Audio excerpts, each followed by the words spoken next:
The family. Ang pamilya ay binubuo nila nanay, tatay, ate, kuya, at bunso. Tatay.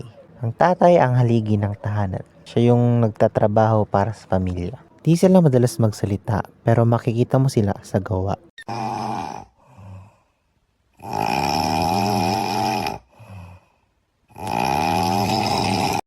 Nanay. Sila ang ilaw ng tahanan.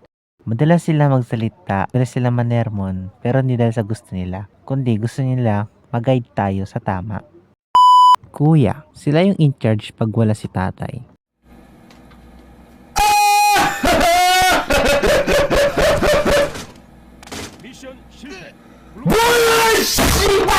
Pachill-chill lang sila. Pero pag mahirap na, doon sila kikilos pag di natin inaasahan.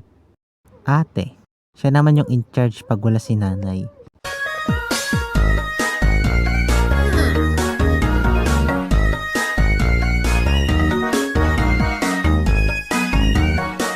Minsan siya maingay. Pero minsan bossy rin eh. Bunso. Siya ang pinakabata sa membro ng pamilya. Kadalasan wala pa silang alam kaya pag wala sila nanay, tatay, ang in charge sila ate at kuya para i-guide si bunso kung ano ang tama at kung ano ang mali. At syempre, saludo rin ako sa mga single parents na nariyan. Kahit na single parents sila, ginagawa pa rin nila lahat ng makakaya nila para sa kanilang mga anak.